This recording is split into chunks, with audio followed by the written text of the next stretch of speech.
Salam sejahtera, salam sehat, dan selamat berjumpa kembali pada channel YouTube ini. Kali ini kita masih membahas tentang kurikulum merdeka. Pembahasan kita pada kesempatan ini yakni tentang istilah-istilah baru yang kita temukan dalam kurikulum merdeka. Apa sajakah istilah-istilah baru dalam kurikulum merdeka?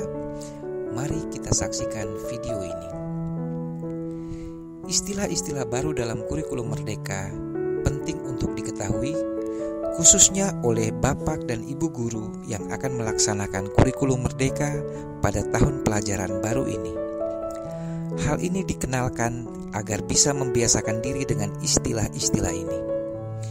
Istilah-istilah ini merupakan pengganti dari istilah-istilah yang lama pada kurikulum-kurikulum sebelumnya, termasuk kurikulum 2013. Nah, berikut ini adalah beberapa istilah baru yang digunakan dalam implementasi kurikulum merdeka yang perlu kita ketahui dan pahami bersama. Beberapa istilah baru dalam kurikulum merdeka antara lain yang pertama, Kurikulum Operasional Satuan Pendidikan atau KOSP yang menggantikan istilah Kurikulum Tingkat Satuan Pendidikan atau KTSP. Kedua, Alur Tujuan Pembelajaran atau ATP menggantikan silabus.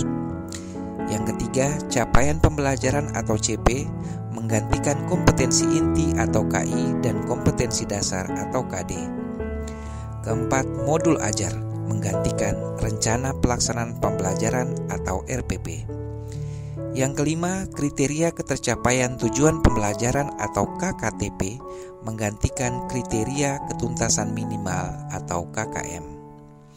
Yang keenam, Indikator Ketercapaian Tujuan Pembelajaran atau IKTP menggantikan Indikator Pencapaian Kompetensi. Yang ketujuh, Sumatif menggantikan Penilaian Harian. Kedelapan, Sumatif Tengah Semester menggantikan Penilaian Tengah Semester. Kesembilan, Sumatif Akhir Semester menggantikan Penilaian Akhir Semester. Yang kesepuluh, Indikator Asesmen menggantikan Indikator Soal.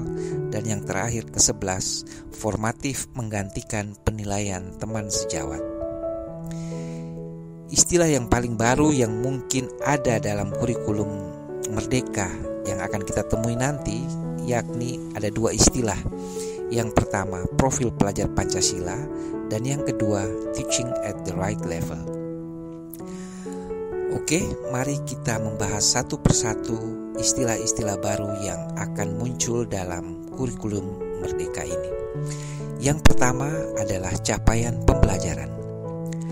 Capaian pembelajaran atau CP merupakan pengganti dari kompetensi inti atau KI dan kompetensi dasar atau KD dalam kurikulum 2013.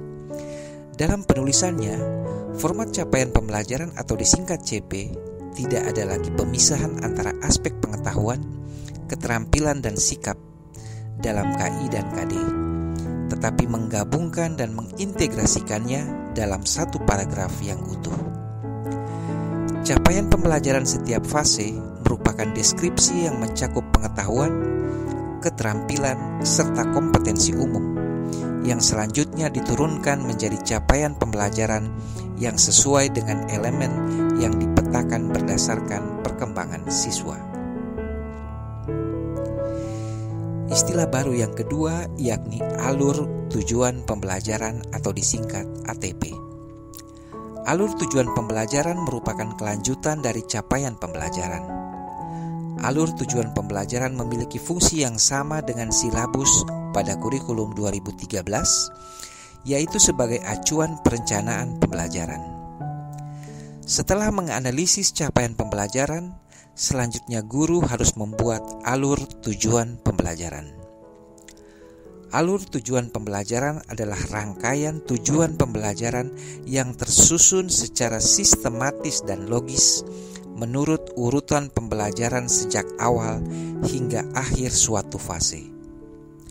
Selain itu, alur tujuan pembelajaran digunakan sebagai panduan guru dan peserta didik untuk mencapai capaian pembelajaran di akhir fase tersebut. Terdapat beberapa aspek dalam operasional komponen alur tujuan pembelajaran. Secara operasional komponen, alur tujuan pembelajaran dapat memuat 3 aspek, yaitu kompetensi, konten, dan variasi. Berikut ini adalah 2 langkah dalam penyusunan perangkat ajar untuk suatu mata pelajaran.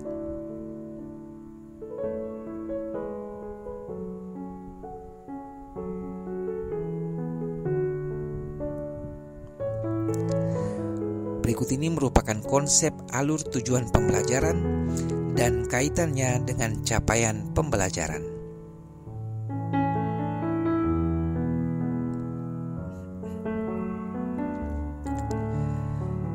Istilah berikut yang akan kita bahas yakni modul ajar. Modul ajar ini merupakan pengganti dari RPP dalam kurikulum 2013.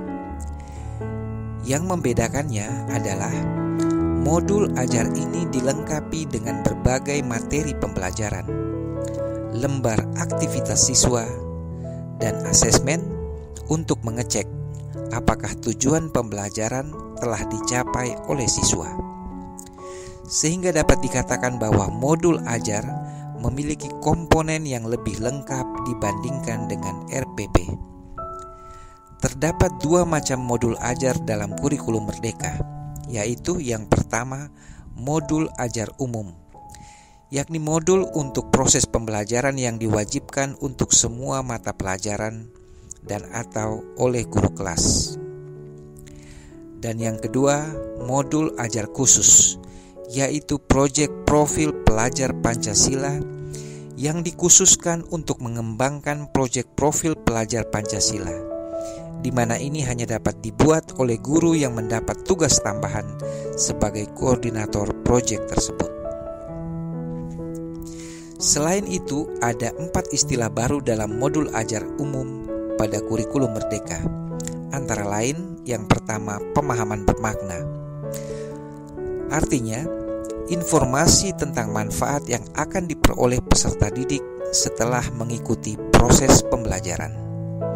Yang kedua, pertanyaan pemantik. Artinya pertanyaan yang dibuat oleh guru sebagai motivasi rasa ingin tahu dan kemampuan berpikir kritis siswa. Yang ketiga, refleksi. Refleksi dilakukan oleh peserta didik dan guru untuk melihat kembali proses pembelajaran yang telah dilakukan secara lebih terperinci. Dan yang keempat adalah glosarium. Glosarium merupakan kumpulan istilah dalam suatu bidang secara alfabetik yang dilengkapi dengan definisi dan artinya. Glosarium ini diperlukan untuk kata atau istilah yang memerlukan penjelasan lebih dalam. Kita lanjut ke istilah yang berikut, yakni profil pelajar Pancasila.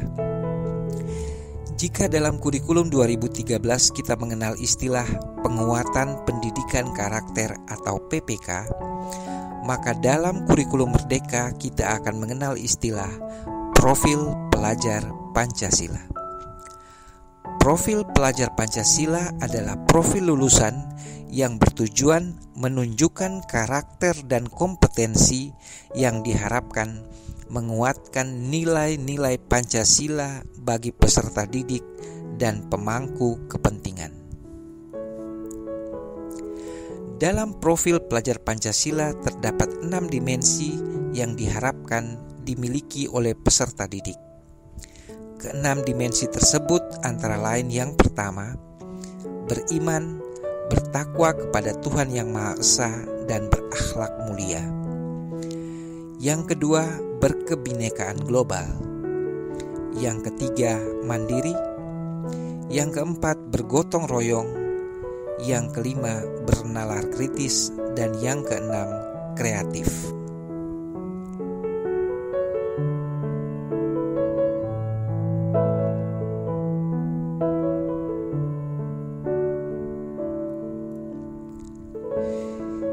Istilah lain yang ada dalam kurikulum Merdeka yakni teaching at the right level. Teaching at the right level adalah sebuah pendekatan belajar yang mengacu pada tingkatan capaian atau kemampuan peserta didik. Teaching at the right level tidak mengacu pada tingkat kelas, melainkan mengacu pada tingkat kemampuan siswa. Inilah yang menjadikan teaching at the right level berbeda dengan pendekatan lainnya. Oleh karena itu, teaching at the right level dapat menjadi jawaban dari persoalan kesenjangan pemahaman yang selama ini terjadi di dalam kelas. Dan istilah baru lain yang kita temukan dalam kurikulum Merdeka, yakni kurikulum operasional di satuan pendidikan atau yang disingkat dengan KOSP.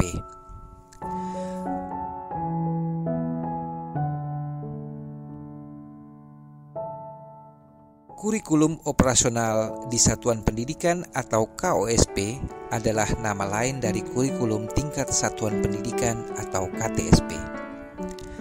KOSP memuat seluruh rencana proses belajar yang diselenggarakan di satuan pendidikan sebagai pedoman seluruh penyelenggaraan pembelajaran.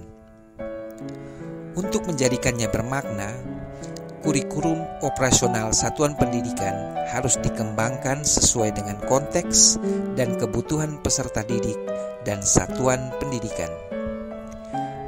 Penyusunan dokumen kurikulum operasional satuan pendidikan hendaknya dimulai dengan memahami secara utuh kerangka dasar kurikulum yang ditetapkan oleh pemerintah, antara lain tujuan pendidikan nasional, profil pelajar Pancasila, standar nasional pendidikan, struktur kurikulum, prinsip pembelajaran dan asesmen, serta capaian pembelajaran.